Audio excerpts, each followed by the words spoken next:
Hello everybody, welcome back to Let's Play Hearts of Iron 4 Kaiserreich as the good old Flanders Wallonia. Let's continue where we last left off. So we're almost at zero political power. For the first time in about a year and a half, we will actually have...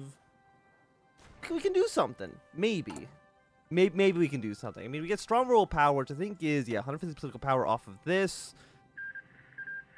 What do we want to get after you, though? Instability is nice. Change of party and popularity 30%. Give us a little bit more political power gain, which again is also nice. Who won the Dutch election? The Conservatives. That doesn't mean that the Dutch cannot still go syndicalist. I think can still have like a revolutionary event, but hopefully they don't. Okay, Puerto Rico declared their independence. Political power plus 200. And then we immediately lose the stability we're gaining from you. You also lose a little bit of war support. We're already basically at 0%, so it doesn't really matter too much. And I think after this, I guess we'll investigate the political scandal. I think makes sense. I mean, we'll basically be destroying all of our national autonomy in favor of serving the interests of Berlin. But that's a sacrifice I'm willing to make. So what do we want to get next? It is, again, 37. Is there any basic 37 techs we want? I mean, we're getting 36 light tank here. It's like, I guess we could theoretically go for aircraft, but again, we don't have that many factories. And that's a big concern of mine. And we don't have my tank upgrade yet, right? No. We couldn't get, I mean, it's only 70 days for the two of those, which is equivalent to one of these focuses over here. It goes to show you how old the Flanders Wallonia content is that they're still using 70-day focuses all over the place. Usually Kaiserreich, they normally go for 56 days is usually the maximum, unless it's like a super unique event. Like, I think the what is it, the event for after the Civil War in the United States, when the CSA wins, I think that event's like 210 days or something like that. Apparently it's not. Apparently it's also only... There's some country. Maybe it's Britain? You're also 70. Apparently I don't know. I thought there's like one country that had like a 200-day focus for their main political stance. Maybe I'm mistaken. Or maybe they changed it in between when I'm remembering it and now. Okay, the 11th of July again. We'll just take a 7-day 35% factory output debuff. The Front of Independence. We have received shocking reports from the Loon detachment of the Flanders Germandre, indicating a recent surge of armed socialist resistance. A new resistance group calling themselves the Front of Independence is growing in size and deadliness, determined to bring totalism to the state of Flanders Wallonia. They do not shy away from using armed violence against those who oppose them. Well... Like, could you just, like, not do that? Do I have any points here? No. So I guess we can go for, 1 civilian factory, 2 steel. It is going to take an entire year to get that in place. But, again, it's still early. We're still in the early game. We have a year that we can afford. We also are spending 2 civilian factories on this, which... I mean, it's not super great. Smuggling operation discovered in Ghent. During routine inspection by police around Ghent St. Peter Station in Ghent, an unidentified train wagon was found containing military supplies. With all weapons and equipment stripped of any discernible markings, it has been difficult to identify their origin. Still, many inside the corps suspect that they may originate from the Commune of France or South. Other suspects include the Dutch, who may be trying to reinstate their kingdom by liberating Flanders. We can't, however, make false accusations, and so we will have to choose which nation to confront over the issues. Probably the syndicalists would make the most sense, especially since there is now the resurgence of the like the totalist movement. The representative from the commune has been called to the palace, and after a short interrogation, has denied all accusations. He warned us, however, that increasing our border forces could lead to unwanted escalations, and advised us to drop the matter. I mean, we can't afford to drop the matter. We can't allow the totalist movement in Flanders to gain any kind of strength. It would be bad for us. Okay, technology research. We got our 36 light tank. We could get a tank upgrade for it. You know what? Yeah, let's get an engine upgrade. Then we'll follow that up with you. Because you are a light tank destroyer. So if I can make you... What do you need to be a tank destroyer? Add a module that allows the tank destroyer roll. Okay, fair enough. Heavy machine gun, small cannon. Is that good enough? I don't actually know what makes a tank destroyer a tank destroyer. Main armament, basic high velocity cannon. Is that the main weapon? Yes, okay, there we go. Tank destroyer. Let's add in our 3-man turret. I mean, it's a little slow, but that's okay. Anything else we want with you? Secondary turret, get small cannon. Do we not have a radio? No, we don't have radio research. Okay, never mind. We'll save this. So we'll go from basic light tank to improved light tank. We don't have our tank production bonus quite yet, but we will get it soon. Once we're done with this focus, we'll kind of rush our way down to get our lovely, lovely tank upgrade.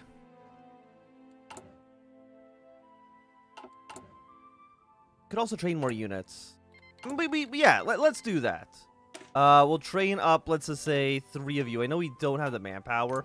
And Switzerland joining the Internationale is pretty bad. I'm not happy with that at all. A major Flemish conspiracy discovered. The head of the task force aimed at uncovering the Flemish conspiracy has returned with results. It seems that the shipments directed at Leopoldskrin originated from a high-level circle within the Flemish Council. Frans van Gladert has been identified as the head of the secretive body and has seemingly been responsible for much of the unrest and dissent arising in Flanders Wallonia since the Weltkrieg. It appears that members of the council have tried to shuffle funds into the resistance hands by IF infiltrators in the postal service. They've also been able to spread their propaganda by the same means and have been secretly organizing rallies and meetings discussing liberation about Belgium and Flanders. How dare you? This is why you can't trust the Flemish Council. They wanted us to originally give them all the power. I mean, they also could be a scapegoat theoretically, but I don't think the German investigation committee would throw a scapegoat in here. A little too expensive for the artillery, so let's go for... I mean, you know what? 38 research. I think we're in August. 37. This seems more than okay. With the warrant out for his arrest signed by the king himself, police forces surrounded von Clausen's home in Brussels, seeking to capture him. He must have been warned in advance, however, as all they found was an empty house and smoldering fireplace. Police and Flandre are organizing a manhunt to quickly put an end to his treason, and forces across the country are mobilizing. I'm sure we'll get him soon enough. At least I hope so. Well, I don't think this will trigger an uprising. I mean, I guess it might. I just have to kind of hope that it doesn't. Fingers crossed and all that. So France, you're putting a lot of units in Calais. I'm guessing, you know what, the French might be preparing a naval invasion. That might be why they have so many units in that one province.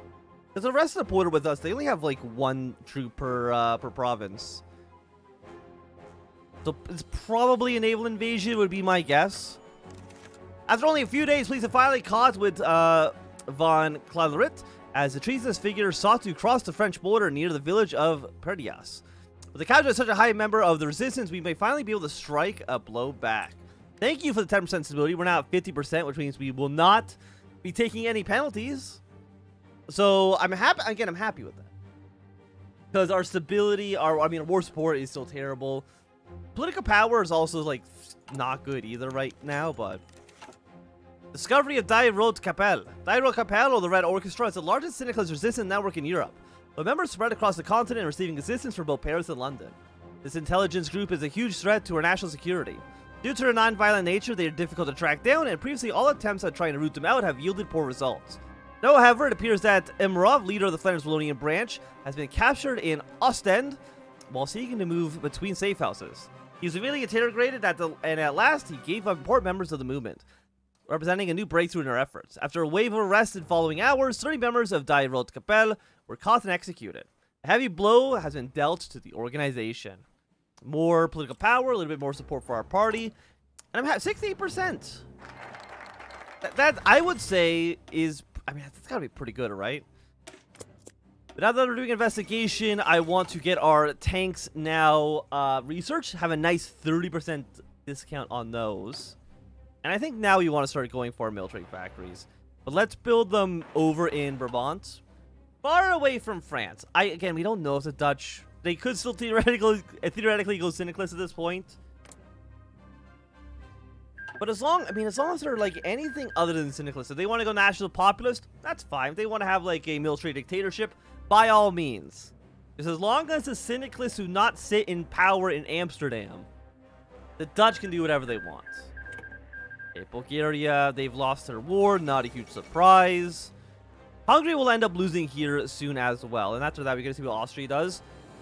Again, we do want Austria to unify the country, either the United States, Great Austria, or the Danubian Federation.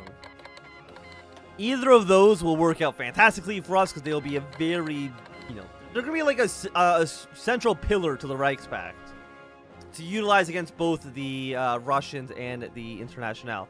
Probably the SRI too, because I wouldn't be surprised if they invade their way into Venice and North Italy, because they're kind of weakening themselves a little bit. I don't think Venice is going to survive too long against the National Republic. Oh, Balbo, you've got a new portrait.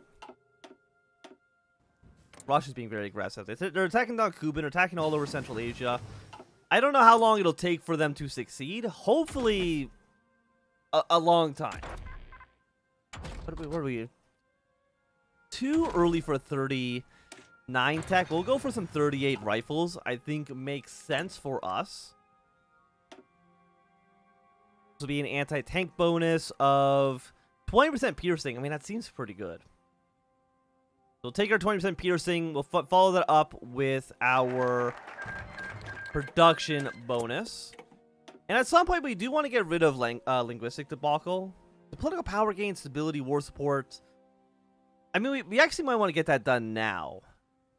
Just so we can go straight up to limited mobilization, get some more manpower, which we do need. Because we don't have enough men in the field. And at some point, we also want to get our research bonus here. I mean, there's actually a lot of focuses right now that we do want to get. Because again, there's like 5 military factories in this small tree. Iberia joining Internationale. Nobody should be too surprised by that. Got a 1% recruit population there. Stability. More stability, a little bit of war support. I mean, you decrease syndicalism by 20%, but other than that, you kind of actually suck. I mean, it's a political power loss, stability loss. And like, how powerful is syndicalism in the country? It's at literally... No, okay, no, it's at 2%.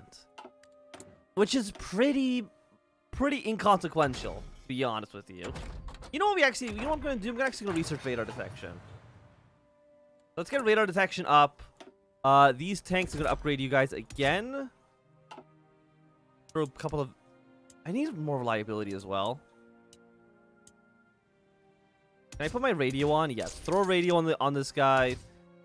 And we should have something to boost reliability. Yes, you. You're expensive, 9.12. But I want my tanks. If we're going to have a small, like, 1, maybe 2 divisions of tanks, then I want those tanks to be good. I don't want 2 shitty tank divisions.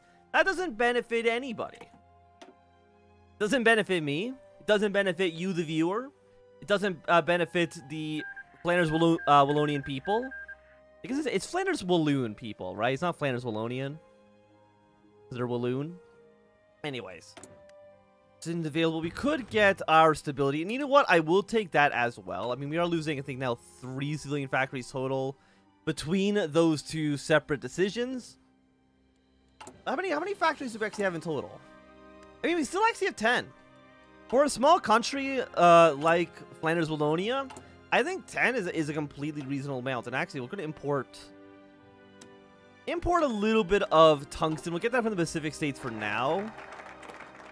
Estonia's joined the Reichspakt. Fantastic. Basically a very, very small speed bump, but a speed bump nonetheless. Okay, so we now have negative 30%, which means I think I have to edit you again. Because right now it's... Okay, no, it's gone down. It's now... Yeah, 5 point... That is such a cheap tank. That is so, so much cheaper. Because right now, factory cost 5.7. I'm very happy with this. Yeah, no. Well, yeah, that's a good tank. I'm happy with that tank. Again, eventually we want to get your light tank. I don't want light tank. I want light tank destroyers. And they can have the motorized. Ah, no, they shouldn't have motorized because we don't actually have... I don't think we have trucks. Yeah, we don't have trucks, so motorized doesn't make any sense here. Let's go for 18 combat width is fine. We'll throw in some support artillery in here. And a cavalry division as well. Why not? So we'll save that up. I'm going to say for now we're just going to get 1. Because we do need 200 tanks. I mean, we're at 130. That's more tanks than I thought we actually had by this point. So if you can get like 1 or 2 of those divisions on the field by the time of the second victory, which I think we should be able to. I mean, right now we're getting 2 a week.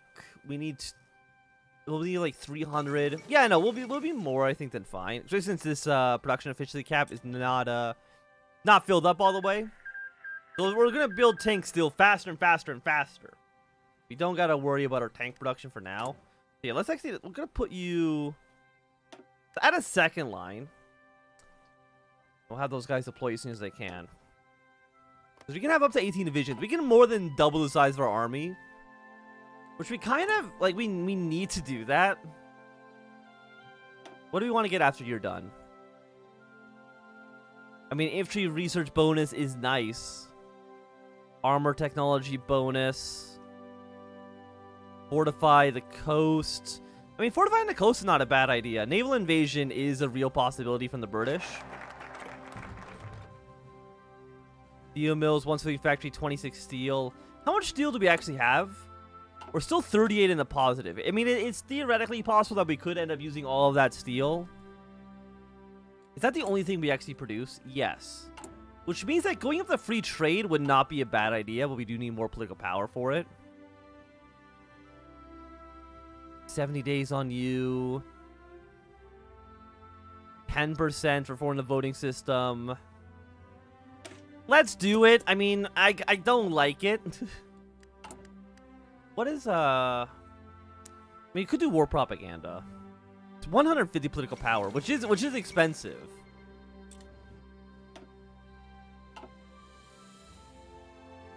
But, I mean, if we don't have political power, if we don't have war support, I should say, we can't do early mobilization, we can't do limited conscription.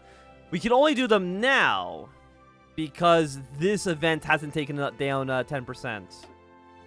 Which I'm sure we'll do at some point. Also, what advisors do we have? Popular cartoonist. Are you, if I'm not mistaken, isn't this the guy that draws Tintin? Like, I'm pretty sure. I mean, political power gain, stability plus 5% is not bad. But we'll see who comes and who's available for us to unlock at 150 political power. Because one of those guys might be better than some of the alternatives we have. Because, okay, let me just go back to war propaganda. It's 90 days, which is 10, 11, 12, just under 13 weeks. So it's 12. I don't know. Does it do incremental, or is it just going to be 12% to 13%? So let's just say 12% war support versus, I'm sure one of you provides war support here. Economic industrialist, silent workhorse. Actually, do none of you provide? I mean, you could be decent. Just for more manpower. Like a power gain, daily compliance rate. Actually, nobody here provides war support. I'm stunned. I'm just... Usually somebody in there gives a little bit of war support. Please crack down. Are you useful to me? No. I mean, stability is nice, but you're not what I want right now. The rise of Vernasio. Led by the charismatic Joris von Severen, a faction is growing in the Flemish Council, striving for a greater Deutschland free from German interference. His influence is limited at the moment, but it could prove wise to ban him from the council to avoid further issues. I mean, yes, absolutely ban him. Get him out of here. We need to stay pro-Berlin. I will not have any nationalists, any socialists, any, probably even liberal dissidents. Nobody who is anti us being a puppet is allowed to be in government. Okay. East Turkestan joined the Moscow Accord. I mean, that's fine. I don't know if we really care too much about what they do. 3 to 6 divisions. Yeah, I mean, they're not a threat to us. If anything, it might lead them to go to war with China. I've never actually seen that play out, but I think it is a possibility. The creation of the Landschlag. After his banishment from the Flemish Council, Van Severen has slowly been gathering support from the Flemish cities in the north. He has managed to create a cult of personality around himself with a strong focus on militarism. Inspired by the VNH in the Netherlands, they have now formed their own Landschlag to march in uniforms through the streets, causing serious tension with their own Weiswach. Yeah, arrest all of them, actually. And will also give me a little save just in case I frick this up. I don't think I have. But it's not impossible. I'm willing to sacrifice a lot of political power. I mean, we're gonna reform the voting system in such a way that nobody's allowed to vote. Fall of Santiago. Oh, that's fantastic. Argentina's doing very, very well for themselves. Protests in Ghent and Antwerp. Protests against the dissolution of the Weiswach and the complete eradication of Venancio. Hundreds of flocked to the street to raise their voices against the indecision. While the protests seem nothing more than yet another peaceful attempt to force a departure from Albert, strong intervention may be necessary to show the rabble who is really in control here. I'm going to let them protest for now. It's a few hundred people in a state of 2.21 million. I mean, or there might be an Antwerp, which actually has more population. If they want to be annoying... Oh yeah, let's prepare the World's Fair. There we go. 360 days on you. We can hold the World's Fair. I don't know what that does for us, because this is the only country I've ever seen that had that button. Hopefully something good. But with more crises appearing in Flanders, the rise of totalist movements in the south, and a lovely World Fair, I think this would be a good time for us to end this episode for today. So thanks everybody for watching. My name is Anthony. If you enjoyed, thumbs up. Not enjoyed, you can always thumb down. You want to see more, subscribe, and goodbye.